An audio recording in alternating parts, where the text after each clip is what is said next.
Hi guys, welcome back to my channel. आज का हमारा topic class 12 chapter 5 therapeutic approaches से ही है, एग्जिस्टेंशियल थेरेपी। इसके अंदर है कि लोगो थेरेपी दी थी विक्टर फ्रैंकल ने। ये साइकेट्रिस्ट हैं, न्यूरोलॉजिस्ट हैं जिन्होंने लोगो थेरेपी दी। प्लस लोगोस जो है वो ग्रीक वर्ड है जिसका मतलब है सोल, आत्मा, और लोगो थेरेपी का मतलब होता है ट्रीटमेंट फॉर द सोल, यानी आत्मा का ट्रीटमेंट करना और सोल का ट्रीटमेंट करना, या उसे ठीक करना और अच्छा बनाना। और अगर उसमें कोई कमी आ रही है, कुछ लैक कर रहा है वहाँ पे, तो वो चीज़ प्रोवाइड कराना। फ्रैंकल जो है वो इस प्रोसेस को ये बोलते हैं कि इसका मतलब ये कि हम लाइफ थ्रेटनिंग सर्कमस्टांसेस में भी मीनिंग ढूंढते हैं, उससे कुछ ना कुछ मतलब निकालते हैं, कुछ इंटरप्रेट करते हैं उससे हम। Frankl calls this process of finding meaning even in life-threatening circumstances as the process of meaning making.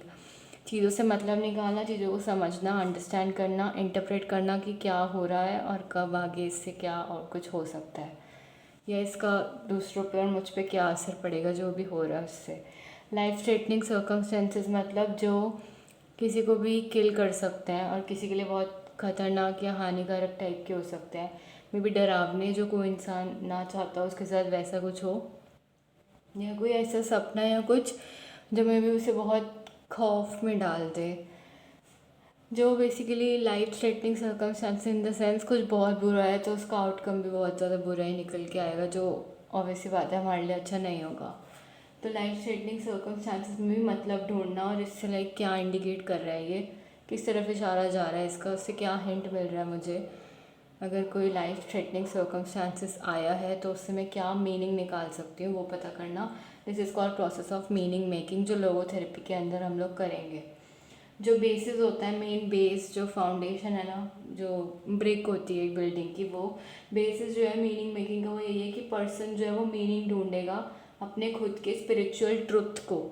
मतलब अपने स्पिरिचुअल ट्रुथ, किस चीज़ के स्पिरिचुअल ट्रुथ को पर्सन मीनिंग ढूंढेगा अपने खुद के स्पिरिचुअल ट्रुथ के एग्जिस्टेंस में, यानी कि वो बंदा क्यों है धरती पे, उसका जन्म क्यों हुआ है, वो उसके स्पिरिचुअल ट्रुथ को खोजेगा, इस सच्चाई को बाहर निकालने की कोशिश करेगा कि बेसिकली वो एग्जिस्ट क्यों करता है और उसका एग्जिस्टेंस क्यों है यहाँ धरती पे। स्पिरिचुअल इज़ मतलब जो डीप थॉट से, फीलिंग से, इमोशन से बहुत ज़्यादा कंसर्न करता है, जहाँ पर रिलीजन रिलेटेड और कल्चर रिलेटेड थॉट्स, फीलिंग्स और इमोशंस आ जाते हैं, वो स्पिरिचुअल होता है। And it's related to our soul, ठीक है। तो यही है यहाँ पर कि जो बेसिस होगा, मेन बेस होगा मीनिंग मेकिंग का, वो यही आएगा जब पर्सन बहुत ज़्यादा उलझ जाएगा या बहुत ज़्यादा कोशिश करेगा स्पिरिचुअल ट्रुथ निकालने की, जो उसकी एग्जिस्टेंस है उसका स्पिरिचुअल ट्रुथ निकालने की। वो बंदा क्यों है, उसके थॉट्स क्या हैं, उसकी फीलिंग्स क्या है, उसके इमोशंस क्या है, उसे क्या चीज़ अच्छी लगती है, क्या चीज़ बुरी लगती है, उसे कौन सी बात चुभ जाती है, कौन सी बात उसे बहुत अच्छी लगती है अगर कोई उसके साथ करे तो, ठीक है। देन जैसे यहाँ पे बता रखा है, अभी मैंने समझाने की कोशिश करी, जैसे अनकॉन्शियस था, हमने सिगमंड फ्रॉइड वाले में पढ़ा था, अनकॉन्शियस माइंड जो होता है, आइसबर्ग वाला, जो अंदर की साइड होता है एकदम, हमें उसके बारे में हम इतने अवेयर नहीं है, but yeah it exist somewhere in our mind, वो है, वो चीज़ हमारे अंतर मन में वो देखा जाता है, जहाँ पर ईडीगो सुपर ईगो होता है। तो यही बता रखा है कि जैसे अनकॉन्शियस माइंड जो है वो कंटेनर होता है हमारे इंस्टिंक्ट्स का, डेथ इंस्टिंक्ट्स, लाइफ इंस्टिंक्ट्स, जिसके बारे में हमने पढ़ रखा है। तो एकदम कंटेनर है, स्टोर हाउस होता है, स्टोर करते हैं इन्फॉर्मेशन सारे हमारे इंस्टिंक्ट से रिलेटेड, जैसे सेक्स के बारे में हो गया, एग्रेशन के बारे में होगा, हमारी अंदर की बात है जिनके बारे में सिर्फ हमें पता है, और उसको लेकर हम भी इतना अवेयर नहीं है, क्योंकि ऑब्वियस सी बात है हम कुछ चीज़ें प्राइवेट रखना चाहते हैं, पर्सनल रखना चाहते हैं। वी ऑल्सो डोंट वांट कि हम बाहर जाके उसे रिवील करें, किसी को बताएं, और जब हमें कोई कभी ऐसा कुछ मौका नहीं मिला तो वो फिर रिप्रेस फीलिंग्स में चला जाता है, अनकॉन्शियस माइंड में ही जाता है, उसको लेके हम इतने अवेयर नहीं होते हैं, एंड उसे याद नहीं करना चाहते मोस्टली हम लोग, ना उसके बारे में बात करना चाहते हैं। जैसे सेक्स रिलेटेड कोई बात हो गई या कुछ भी हुआ ऐसा, उसी की तरह जो होता है हमारा स्पिरिचुअल अनकॉन्शियस, ठीक है। हमें क्या करना था, एक सेकेंड, हम मीनिंग ढूंढ रहे थे अपने एग्जिस्टेंस के स्पिरिचुअल ट्रुथ का, तो भी बता रहे हैं spiritual, sorry, I am so sorry, तो ये अभी बता रहे हैं कि स्पिरिचुअल अनकॉन्शियस क्या होती है। उन्होंने कॉन्शियस से अनकॉन्शियस से समझाने की कोशिश करी, जो स्पिरिचुअल अनकॉन्शियस इज़ व्हाट, जो कि स्टोर हाउस है लव का, प्लस एस्थेटिक अवेयरनेस का एंड वैल्यूज़ ऑफ लाइफ का। हमारे जो मोरल एथिकल वैल्यूज़ होते हैं लाइफ में, जो हमने सीखा होता है, जो हम बिलीव करते हैं, मान के चलते हैं हाँ ये करना सही, ये करना गलत है, और ये करूँगा तो मेरे लिए अच्छा रहेगा, और ये अगर मेरे से कोई भी ना करे तो उसके लिए भी अच्छा रहेगा,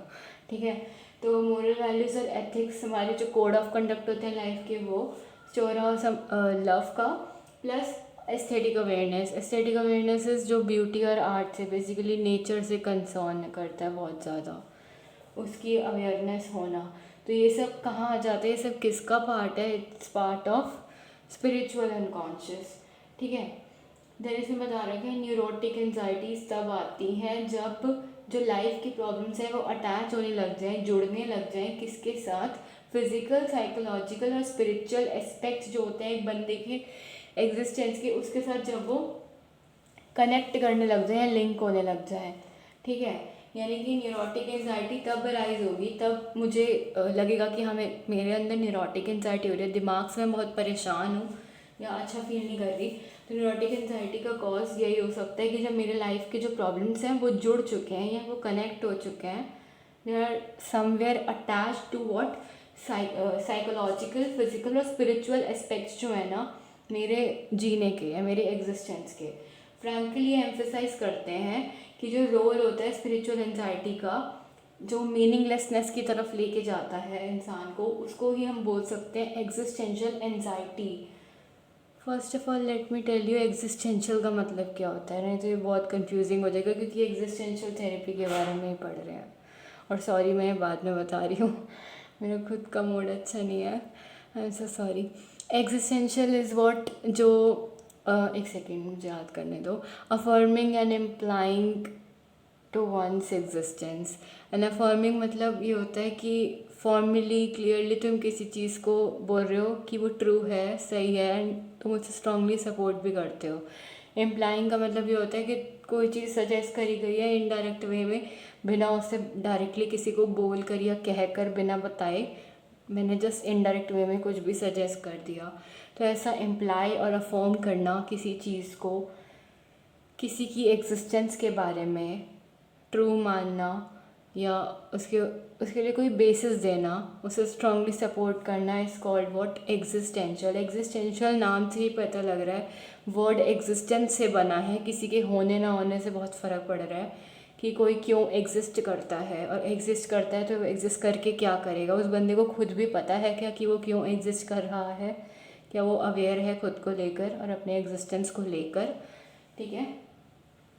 तो ये बता रखा है कि विक्टर फ्रैंकल एम्फेसाइज करते हैं स्पिरिचुअल एंजाइटीज़ के काम पर, उनके रोल पर, क्योंकि उनकी वजह से, स्पिरिचुअल एंजाइटीज़ की वजह से, अगर बंदे को यही नहीं पता कि वो क्यों है यहाँ पर, उसके विचार क्या हैं, उसकी भावनाएं क्या हैं, वो फील क्या कर रहा है, उसे कब अच्छा लग रहा है, कब बुरा लग रहा है, उसे क्या पसंद है, क्या नहीं पसंद, क्या करके उसे अच्छा लगेगा और क्या करके उसका टाइम वेस्ट होगा, या क्या करना उसे पसंद है और वो क्या करना नहीं चाहता, कौन से काम में वो खुद को लगाना चाह रहा है, क्या उसका इंटरेस्ट है, क्या नहीं है। अगर बंदे को यही अपने बारे में नहीं पता होता तो एनजाइटी हो सकती है उसको, ऑब्वियस सी बात है, वो अपनी एग्जिस्टेंस के ऊपर डाउट करेगा, उसे बहुत वर्थलेस, बहुत यूज़लेस लगेगा अपना जीना, कि वो क्यों है, नहीं होता तो भी अच्छा ही था, क्योंकि मीनिंगलेस ही है उसका धरती पे होना। वो कहते हैं ना, जब तुम किसी के काम नहीं आए तो तुम किसी काम के नहीं हो, क्योंकि अपना काम और अपनी हेल्प तो सब करते हैं, दूसरों की हेल्प पर काम करने वाला is somewhat different type of person, ठीक है। तो विक्टर फ्रैंकल ये एम्फेसाइज करते हैं कि जो रोल है स्पिरिचुअल एंजाइटीज़ का, उनकी वजह से मीनिंगलेसनेस हो सकती है, किसी को अपना जीना बहुत व्यर्थ और बिना किसी काम का लग सकता है, जिसकी वजह से आगे एग्जिस्टेंशियल एंजाइटी नाम की चीज़ हो सकती है, जिसका मतलब ये neurotic anxiety of spiritual origin, spirituality से निकल कर आई है, किसी की स्पिरिचुअल एग्जिस्टेंस से निकल कर आई है, क्या, न्यूरोटिक एंजाइटी, ठीक है। जो गोल है लोगोथेरेपी का, मेन मकसद है वो यही है कि वो पेशेंट्स को हेल्प करे, कि वो मीनिंग ढूंढ सके, रिस्पॉन्सिबिलिटी ढूंढ सके अपनी लाइफ में, उनका क्या काम है, उनका क्यों, क्या रोल है और वो क्यों आए हैं धरती पर, उन्हें ये पता लग सके कि उनका क्या करने के लिए जन्म हुआ है, ठीक है। प्लस वो अपने, एक second, goal of therapy is to help patients to find meaning, responsibility in their life irrespective of their life circumstances. Instead of उनकी life circumstances से लोग जो मतलब निकालते हैं, चाहे वो life threatening circumstances हैं या normal life circumstances हैं, भी वहाँ पे उनका कभी मूड ख़राब है, कुछ अच्छा नहीं हो रहा उनके साथ, या बहुत अच्छा हो रहा है तो बहुत खुश हैं, कुछ भी है, सो एंड सो। वो ये कहना चाह रहा है कि जो गोल है ना लोगोथेरेपी का, वो ये है कि वो पेशेंट्स को मदद करे, वो अपनी लाइफ में मीनिंग ढूंढ सके, अपनी लाइफ का गोल, मेन मकसद जो है उनके जीने का, वो उन्हें पता लग सके, अपनी लाइफ में उनका काम क्या है, वो कर क्या रहे हैं, उनकी रिस्पॉन्सिबिलिटी उन्हें पता लग सके, इंस्टेड ऑफ ये पता लगना कि उनके लाइफ सर्कमस्टांसेस का क्या मीनिंग है, मतलब जो वो कर रहे हैं उससे क्या आउटकम निकल कर आ रहा है। इस पे इतना ध्यान देना, पहले करो, पहले करने वाले बनो, एटलीस्ट ये तो पता कर लो कि तुम कर क्या रहे हो और जो कर रहे हो वो सही भी है या नहीं। तभी तो बाद में ये पता करोगे ना कि हाँ हम जो कर रहे हैं वो सही है, उससे आगे ये चीज़ हो सकती है, या उसका इफेक्ट जो है, उसका रिपरकशंस जो है निकल के ये आ सकता है, और उससे मुझे इतना हार्म कॉज हो रहा है प्लस सामने वाले को इतना हार्म कॉज हो रहा है। तो यही कहना चाह रहे हैं, instead of finding meaning in life circumstances, a person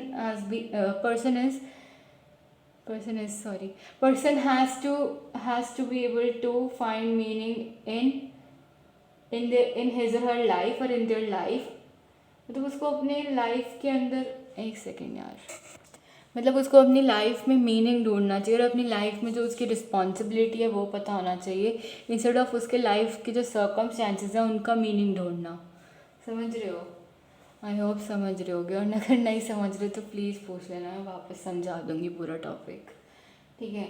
goal of logotherapy is to help patients to find meaning responsibility in their life irrespective of their life circumstances. तुम खुद सोचो, जब तुम्हें यही नहीं पता होगा कि तुम कर क्या रहे हो, और उससे सामने वाले को बुरा लग सकता है, अच्छा लग सकता है, कैसा भी लग सकता है, उसके बाद ही तो तुम बताओगे ना। मतलब सबसे पहले तुम्हें ये पता होना चाहिए ना कि तुम कर क्या रहे हो, और जो तुम कर रहे हो वो तुम करना चाहते भी हो कि नहीं चाहते, या तुम सही भी कर रहे हो कि नहीं कर रहे। तब तुम्हें ये पता लग जाएगा कि तुम सच में क्या कर रहे हो, उसके बाद ही you will be able to know ना कि हाँ इसका ये इफेक्ट, ये आउटकम, ये रिजल्ट निकल के आ सकता है, ये इससे मुझ पर इतना असर पड़ेगा और सामने वाले पे ये इतना हद तक इफेक्ट कर सकता है। समझ रहे हो मैं क्या कहना चाह रही हूँ? ठीक है। देन इसमें है कि थेरेपिस्ट जो है वो एम्फेसाइज करता है यूनिक नेचर पेशेंट की लाइफ का, और एनकरेज करता है उनको कि वो अपनी लाइफ में ना मीनिंग ढूंढे। और सबकी लाइफ में हर कोई इंसान अलग अलग चीज़ें ही देखता है, झेलता है, अलग अलग चीज़ें ही सह के आया होता है। मे भी किसी ने कुछ बहुत बुरा किया होता है किसी के साथ, और कोई खुद किसी के साथ बहुत बुरा करके आया होता है, ठीक है। तो हर एक पर्सन के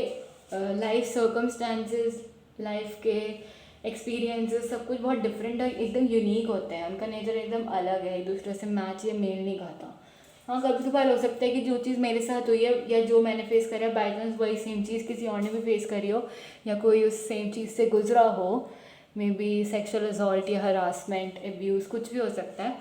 पर ज़रूरी नहीं है ना कि हर बार जैसा जो मेरे साथ हुआ है, जो उसके बाद मैंने फ़ील किया जब मेरे साथ ऐसा कुछ बुरा हुआ, तो सामने वाले को भी वही सेम चीज़ फील हुई होगी। मे बी किसी को पसंद हो, उसे अच्छा भी लगता हो, sorry not to offend someone, but हो सकता है किसी किसी को लाइक हवस हो या किसी को सही लगता हो, ठीक है।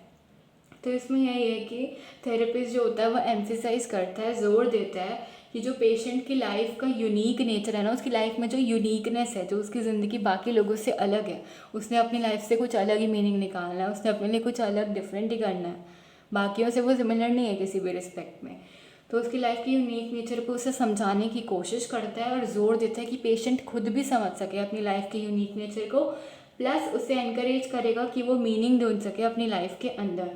देन लोगोथेरेपी के अंदर थेरेपिस्ट जो है वो बहुत ओपन है, शेयर करता है अपने फीलिंग्स, वैल्यूज़, अपना खुद का एग्जिस्टेंस क्लाइंट के साथ। थेरेपिस्ट पूरा ढंग से खुल के बताएगा, शेयर करेगा, ओपन हो जाएगा एकदम क्लाइंट के साथ, उसे साफ ढंग से समझाने की कोशिश करेगा, अपना कोई पर्सनल इन्फॉर्मेशन छुपाएगा नहीं, उससे उसे साफ सीधा बताएगा कि हाँ मेरा एग्जिस्टेंस भी धरती पे इस वजह से, और मैं भी अगर जी रहा हूँ तो इसी चीज़ के लिए जी रहा हूँ, या यही मैं करना चाहता हूँ, और इसके लिए मेरा बर्थ, जन्म हुआ है धरती पे, एंड आई नो कि हाउ टू एग्जिस्ट, और वाई आई एम एग्जिस्टिंग, और why am I alive till now, और for what God has given me this opportunity to take birth और to become a human being, क्योंकि सबको इंसानी जीवन नहीं मिलता, यू नो, बहुत अच्छे कर्मों के बाद मिलता है, नहीं तो जानवर ही बनते हैं।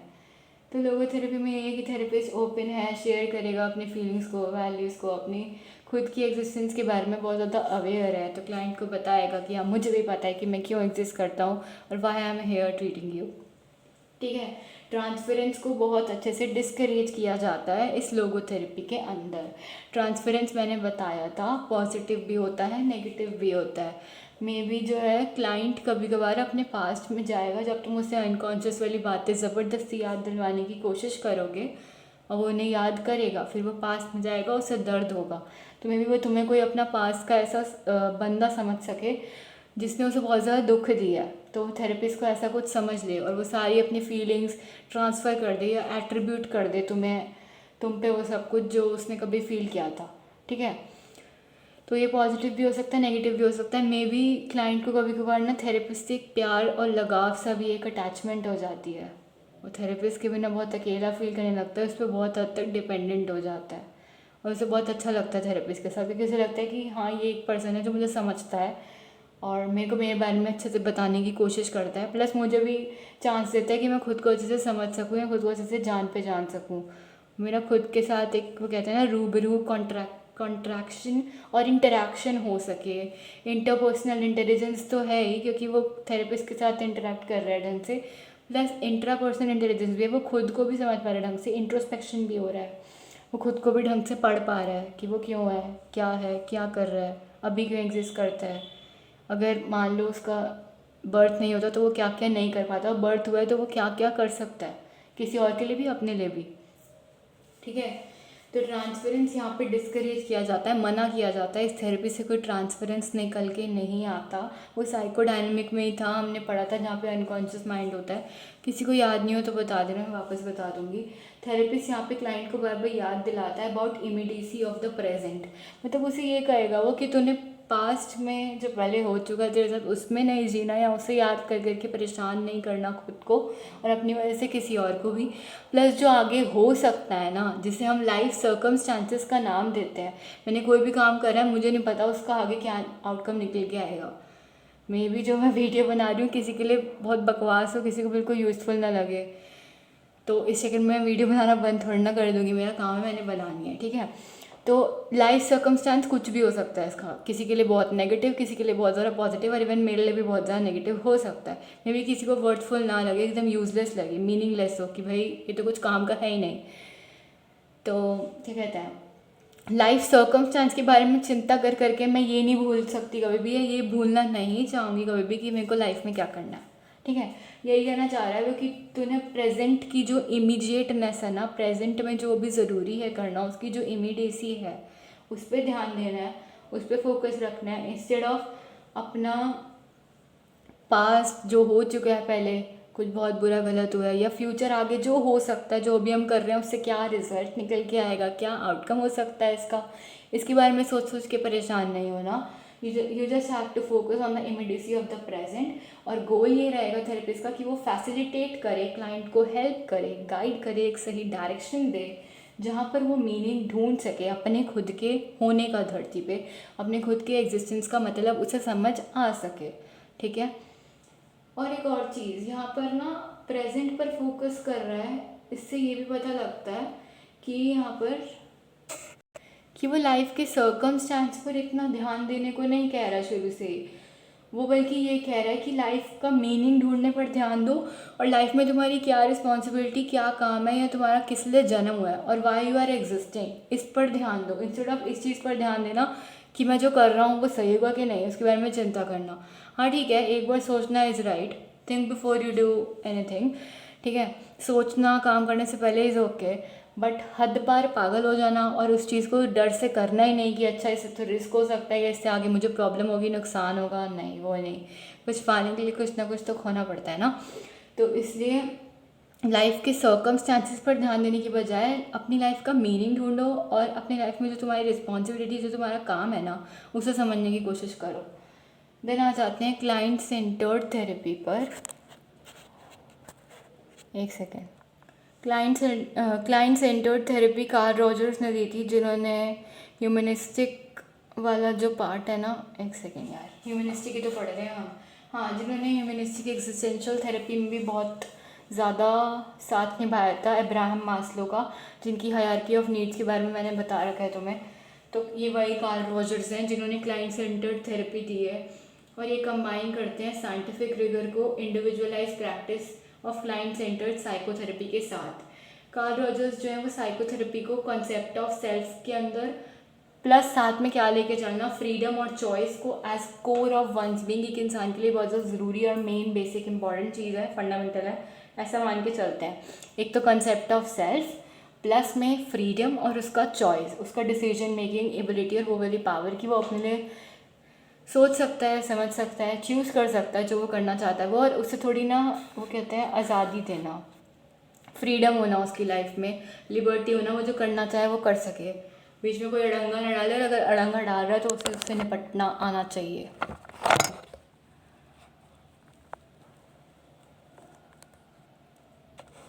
मेरा दिमाग तो ख़राब है, साथ में ये भी और मेरा दिमाग ख़राब कर रहा है।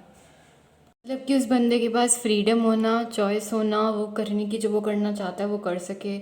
बीच में कोई अड़ंगा डाल रहा है, उसे रोक रहा है,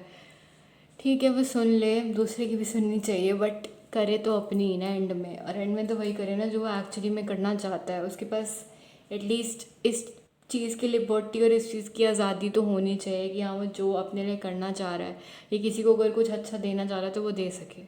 फिर चाहे वो सोसाइटी के लिए काम करे, अपने लिए कुछ काम करे,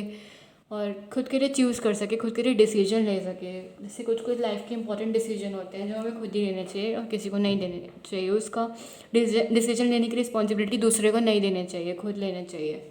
तो वही ये बोल रहे हैं कि कॉन्सेप्ट ऑफ सेल्फ तो होना ही, अपने बारे में तो मुझे अच्छे से पता है, अपने बारे में तो मेरा क्या परसेप्शन है, क्या इमेज बना रखी है मैंने खुद के बारे में, मेरे क्या थॉट्स हैं, क्या फीलिंग्स हैं, क्या इमोशंस है, वो सब मुझे पता है, मैं कब कैसे बिहेव कर सकती हूँ, I know that very very well. साथ के साथ मेरे पास फ्रीडम है और चॉइस है, ठीक है, फ्रीडम है चूज़ करने की चीज़ों को अपने लिए और अपने हिसाब से, अपनी मर्ज़ी से। ये थेरेपी प्रोवाइड करती है वार्म रिलेशनशिप जहाँ पे क्लाइंट जो है वो रिकनेक्ट कर सकता है अपने डिसइंटीग्रेटेड फीलिंग्स के साथ। Disintegrated feelings in the sense जो कि टूट के बिखर चुकी हैं। इंटीग्रेट इज़ वॉट, मिलना, यूनाइट होना, साथ में आना, एंड डिसइंटीग्रेटेड इंटीग्रेटेड का उल्टा जो कि बिखर चुका है, फ्रेगमेंटेड है, ब्रेक हो चुका है, पार्ट्स में अलग हो चुका है, जिसके टुकड़े हो चुके हैं, जिसके बारे में मुझे भी नहीं पता क्योंकि वो फीलिंग्स ब्रेक हुई है ना, लिखा है ना यहाँ पे डिसइंटीग्रेटेड फीलिंग्स,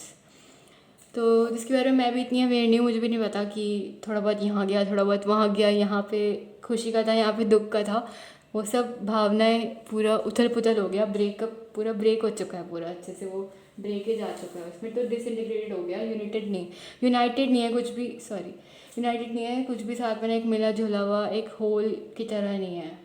कंप्लीट नहीं है, इनकम्प्लीटनेस है बहुत ज़्यादा। तो ये जो थेरेपी है प्रोवाइड करती है वार्म रिलेशनशिप जहाँ पे क्लाइंट रिकनेक्ट कर सकता है, वापस से कनेक्ट कर सकता है, लिंक कर सकता है अपने डिसइंटीग्रेटेड फीलिंग्स के साथ, वापस से अटैच होने की कोशिश कर सकता है, उन्हें समझने की कोशिश कर सकता है। थेरेपिस्ट को क्या करना है, वो बस एम्पैथी दिखाएगा। एम्पैथी इज वर्ड दूसरे के एक्सपीरियंस को समझना ऐसे कि वो हमारे खुद के एक्सपीरियंस है और we are in the same situation, we are facing the same thing which the सामने वाला पर्सन इज फेसिंग, ठीक है। Therapist shows empathy that is understanding clients experience as if it were his or her own, is warm and has unconditional positive regard. ये भी मैंने बहुत अच्छे से समझाया था क्या होता है। Unconditional positive regard is what, total acceptance client का, वो जैसा है वैसा ही उसको एक्सेप्ट कर लेना, वैसे ही उसको मान लेना, वैसे ही उसको अपने दिल में रख लेना, इंस्टेड ऑफ उसमें कमियां निकालना, उसकी अच्छाइयों को अलग करना, बुराइयों को अलग करना, या उसे भला बुरा कहना एंड उसे जज करना, तो बिल्कुल भी नहीं। Unconditional positive regard is what, सामने वाला जो है जैसा है मैंने उसको वैसे का वैसा ही एक्सेप्ट कर लिया, वो मेरे लिए हमेशा अच्छा ही रहेगा और मुझे उसको हमेशा अच्छा ही देना, चाहे वो मेरे साथ कैसा भी करे, कितना ही बुरा करते हैं, मेरे को अपनी तरफ से उसके साथ हमेशा अच्छा ही करना है क्योंकि मेरा ये जिम्मेदारी है, ठीक है, मैं थेरेपिस्ट हूँ इसीलिए। एम्पैथी जो है वो इमोशनल रेजोनेंस बना देती है थेरेपिस्ट के बीच में भी और क्लाइंट के बीच में भी। एक सेकेंड, ठीक है, तो कहाँ पे थी मैं, एक सेकेंड। एम्पैथी जो है उसकी वजह से इमोशनल रेजोनेंस, एक कनेक्शन, एक अटैचमेंट हो जाता है फीलिंग्स का, दोनों एक दूसरे को समझने लगते हैं, अच्छे से जानने पहचानने लगता है थेरेपिस्ट क्लाइंट को, थेरेपिस्ट और क्लाइंट के बीच में, उन दोनों के बिटवीन में इमोशनल रेजोनेंस, एक इमोशनल कनेक्शन बिल्ड हो जाता है, दोनों एक दूसरे को अंदर से दिल से समझने की कोशिश कर रहे हैं। जैसे अगर उसके साथ कुछ बुरा हो ना तो हाँ मैं उसको सॉरी, उसको समझने के लिए मैं खुद को उसकी जगह पे रख के देख सकती हूँ कि अगर मेरे साथ ऐसा कुछ हुआ तो व्हाट विल आई डू। तो I will be able to put my self in another person shoes. Therapist ऐसा होता है क्लाइंट के लिए इस थेरेपी में, ठीक है। This is what called empathy. And unconditional positive regard ये इंडिकेट करता है कि पॉजिटिव वार्मथ रहेगा थेरेपिस्ट का, जो वो डिपेंडेंट नहीं होगा, वो किसी चीज़ पर निर्भर नहीं करता कि क्लाइंट क्या रिवील कर रहा है अपने बारे में, वो कितना अच्छा है उसके बारे में, कितना बुरा है, वो इस पर डिपेंड नहीं करता। ड्यूरिंग थेरेपी सेशन क्लाइंट क्या क्या बातें बताएगा अपने बारे में, क्या क्या सीक्रेट खोलेगा। मे बी उसने किसी का मर्डर किया है, किसी को मारा है, किसी के साथ उसका बहुत बुरा रिलेशन था, या उसने कभी चोरी करी है, किल करा है किसी पर्सन को, या किसी बच्चे को कोई दुख पहुंचाया है, कुछ भी करा है, कोई हार्म कॉज करा है, उसकी वजह से बहुत लोग नुकसान में हैं। तो थेरेपिस्ट का जो पॉजिटिव रिगार्ड, पॉजिटिव वार्मथ जो प्रोवाइड करेगा क्लाइंट को, वो इसके ऊपर बिल्कुल डिपेंड नहीं करता। उसको उसे जज नहीं करना, बिल्कुल भी उसके साथ वैसा ही रहना जैसा कि वो शुरू में था। मतलब क्लाइंट जैसा भी है, थेरेपिस्ट हैज़ टू और मस्ट एक्सेप्ट हिज और इन द सेम वे। ये यूनिक अनकंडीशनल वार्मथ जो है वो ये इंश्योर करती है कि क्लाइंट सिक्योर हो जाता है, प्रोटेक्टिव फील करता है, और उसे किसी बात का कोई डर या चिंता नहीं रहती। वो ट्रस्ट कर सकता है, अंधाधुन भरोसा विश्वास दिखा सकता है थेरेपिस्ट के ऊपर, उसे थेरेपिस्ट के ऊपर कोई डाउट या शक नहीं रहता। तुम खुद सोचो, तुम कुछ गलत भी कर रहे हो, अपने बारे में कुछ बुरा भला गलत भी बता रहे हो, तुमने कुछ काम अच्छा नहीं किया, गलतियाँ करी होती है ना लाइफ में, सबने, तुमने कोई बहुत बुरा कुछ काम करा है, तुम किसी को उसके बारे में बता रहे हो, वो तुम्हारे साथ वैसे ही पेश आ रहा है जैसे वो तुम्हारे साथ तब पेश आ रहा था जब तुमने कुछ अपना अच्छा काम करा हुआ उसे बताया था। तो फिर तुम्हें तुम्हारे मन में लाइक उस इंसान की थोड़ी रिस्पेक्ट बढ़ जाएगी ना, तुम्हें अच्छा लगेगा, तुम उसके साथ कनेक्टेड और अच्छा फील करोगे, उससे बात करना चाहोगे बार बार। तो वही चीज़ है, क्लाइंट थोड़ा सिक्योर हो जाता है, थोड़ा कॉन्फिडेंशियल हो जाता है, उसको भी थोड़ा कॉन्फिडेंस आता है, उसे भी थोड़ा अच्छा लगता है कि हाँ कोई मुझे समझ रहा है, भरोसा करने लग जाओगे तुम उस बंदे पे कि हाँ ये मुझे जज नहीं करता, चाहे मेरा कुछ अच्छा हो बुरा हो, the person will see me in the same manner. Accept कर लेगा वो मुझे, मेरे अंदर कोई कमी वमी नहीं निकालने बैठेगा, या मेरे को पॉइंट आउट नहीं करेगा, मेरे को मेरी गलतियाँ नहीं गिनवाएगा। क्लाइंट को तभी सिक्योर लगता है इस हद तक कि वो अपने फीलिंग्स को एक्सप्लोर कर पाता है और खुल के सामने वाले को यानी थेरेपिस्ट को बताने की भी हिम्मत रखता है। थेरेपिस्ट जो है, थेरेपिस्ट रिफ्लेक्ट करेगा उसके अपने क्लाइंट की फीलिंग्स को नॉन जजमेंटल मैनर में, जो कि मैंने बता दिया। रिफ्लेक्शन अचीव हो सकता है तब जब वो स्टेटमेंट्स क्लाइंट ने जो दिए हैं उसको रीफ्रेज किया जाए, वापस से ढंग से सही मैनर में बनाया जाए, रीफ्रेम किया जाए उन स्टेटमेंट्स को, मतलब उनसे सिंपल क्लैरिफिकेशंस निकाली जाए जिससे कि जो क्लाइंट का स्टेटमेंट का मीनिंग है ना, उससे जो मतलब निकल के आ रहा है वो और ज़्यादा अच्छा हो सके, इम्प्रूव हो सके, एनहांस हो सके और बेसिकली पॉजिटिव मीनिंग निकल के आए इंस्टेड ऑफ नेगेटिव या कुछ बुरा। जो प्रोसेस होगा रिफ्लेक्शन का वो हेल्प करेगा क्लाइंट को कि वो इंटीग्रेटेड हो सके, जुड़ सके, उसके जो फीलिंग्स पड़े थे शुरू में डिसइंटीग्रेटेड है वो वापस इंटीग्रेट हो सके, अपने बारे में वो ढंग से समझ सके, खुद को जान पहचान सके। पर्सनल रिलेशनशिप्स इंप्रूव हो सकते हैं जब एडजस्टमेंट इंक्रीज हो जाए, जब वो अपने एनवायरनमेंट में अडेप्ट करना सीख जाएगा, एडजस्ट करना सीख जाएगा, जैसे सिचुएशंस जैसे लोग हैं उनके हिसाब से, तो अच्छा ही होगा, ऑब्वियस सी बात है। इम्प्रूव करने लग जाएंगे उसके रिलेशनशिप्स उसके आसपास के लोगों के साथ या उसके अपनों के साथ भी। अगर बेसिक क्रक्स में और डीप में जाके देखा जाए तो ये थेरेपी हेल्प करती है क्लाइंट को कि वो अपने रियल सेल्फ के बारे में अवेयर हो सके, और थेरेपिस्ट यहाँ पे as a facilitator, sorry I am so sorry, ऐसा लग रहा है जैसे सब धोखेबाज हो गए हैं मेरे साथ, मेरे साथ में ही नहीं है, ये फ़ोन भी मेरे को धोखा दे देगा, मेरे को ऐसा लग रहा है। I am so sorry. मतलब मुझे ये समझ आ रहा है अगर मूड अच्छा ना हो तो पढ़ाते हुए मैं दूसरों का भी मूड ख़राब कर सकती हूँ, प्लीज़ माइंड मत करना यार। तो अगर देखा जाए ना बेसिक डीप में अंदर घुस के, तो ये थेरेपी हेल्प करती है क्लाइंट को कि वो अपने रियल सेल्फ के बारे में अवेयर हो सके, खुद को ढंग से समझ सके। प्लस यहाँ पे therapist as a facilitator, helper, guide की तरह काम करता है। देन गेस्टॉल्ट थेरेपी आ जाती है, एक सेकेंड। गेस्टॉल्ट का मतलब होता है होल, और ये थेरेपी जो है वो फ्रिडरिक यानी कि फ्रिड्स उनको बुलाते हैं, फ्रिडरिक पर्ल्स और साथ में उनकी वाइफ लॉरा पर्ल्स ने दी है। गोल जो है गेस्टॉल्ट थेरेपी का वो ये है कि इंडिविजुअल के सेल्फ अवेयरनेस को और सेल्फ एक्सेप्टेंस को इंक्रीज करना है, बढ़ाना है, वो खुद के बारे में और अच्छे से अवेयर हो सके, खुद को समझ सके, अपने फीलिंग्स, इमोशंस, बिहेवियर्स को लेकर और ज़्यादा अवेयर हो सके, उनको जान पहचान सके, ढंग से खुद को पढ़ सके, प्लस सेल्फ एक्सेप्टेंस। चल ठीक है, बाहर वाले मुझे एक्सेप्ट नहीं कर रहे, चाहे मैं अच्छा हूँ उनके लिए या बुरा हूँ, जो भी हूँ, एटलीस्ट मैं तो खुद को एक्सेप्ट करने लायक बन जाऊँ। ये चीज़ होना, क्लाइंट को ये सिखाया जाता है कि वो रिकॉग्नाइज करे, पहचाने अपने बॉडीली प्रोसेसेस को उन इमोशंस के साथ जो कि ब्लॉक हो चुके हैं उसकी अवेयरनेस से, यानी जो कॉन्शियस से अनकॉन्शियस में जा चुके हैं या जा रहे हैं। थेरेपिस्ट ये कैसे करता है, एनकरेज करता है क्लाइंट को कि वो अपने फैंटेसीज़ को बाहर निकाल दे, बाहर एक्ट आउट कर दे, ठीक है, उन पे काम करना शुरू कर दे। जो कि फैंटेसीज उसके फीलिंग्स के बारे में है, कॉन्फ्लिक्ट्स के बारे में है। कॉन्फ्लिक्ट्स इज व्हाट, दो चीज़ों के बारे में चूज़ करना, मैं कन्फ्यूज़ हूँ क्या करूँ, ठीक है, डिफरेंस होना दो थॉट्स के बीच में, एंड वो दोनों थॉट्स मेरे दिमाग में साथ में ही आ रहे हैं, मुझे परेशान कर रहे हैं। एंड फीलिंग्स तो हमें पता ही है, भावनाएं। फैंटेसीज़ क्या होते हैं, फैंटेसीज़ टू इंडल्ज इन रेवरीज होता है। रेवरीज मतलब कि ऐसी स्टेट जहाँ पर मैं बहुत अच्छे से खुश होकर इतनी बुरी तरह खो चुकी हूँ, मतलब वैसे तो अच्छे ही हैं वो थॉट्स, अच्छे ही फीलिंग्स हैं। फैंटेसीज़ मोस्टली अच्छी होती हैं जो हम करना चाहते हैं या कभी चाहेंगे हमारे साथ ऐसा हो या हम कर लें। ऐसे थॉट्स के अंदर मैं लॉस्ट हो चुकी हूँ, एकदम अच्छे से खो चुकी हूँ।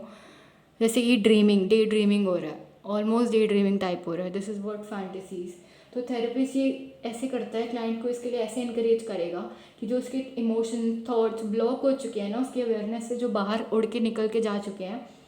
कहीं और ही पहुंच गए हैं, जो उसे अनअवेयर भी कर रहे हैं उन थॉट्स और फीलिंग्स को लेकर, उसे ऐसे इनकरेज करेगा, ऐसे बोलेगा कि तू अपनी फैंटेसीज़ को एक्ट आउट कर दे, जो फीलिंग्स को लेकर, इमोशंस को लेकर, कॉन्फ्लिक्ट्स को लेकर फैंटेसीज है ना, उन्हें बाहर निकाल दे। ये थेरेपी ग्रुप सेटिंग्स में भी यूज़ हो सकती है,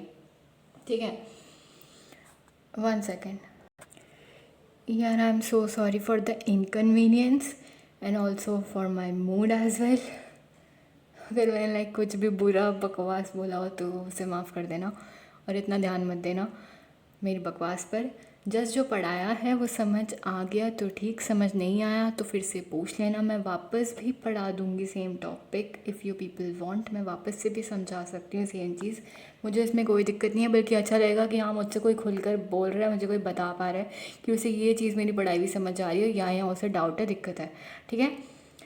सब कुछ ना सामने पर्पल हो गया है, वो क्या ही बोलूँ मैं, बस ठीक है, लिखा हुआ समझ जो नहीं आए वो भी पूछ लेना। कोई भी टॉपिक, कोई भी सिंगल वर्ड समझ नहीं आ रहा, प्लीज़ डू आस्क, इसीलिए हूँ मैं। और एक बार पूरा देख लो मैंने जो छापा है सामने, ओके। अभी पूरा बोर्ड क्लियर दिख रहा है, ठीक है। कुछ भी समझ नहीं आया ना तो प्लीज़ मुझसे पूछ लेना। And thank you so much video देखने के लिए और मुझे और मेरी बातों को झेलने के लिए।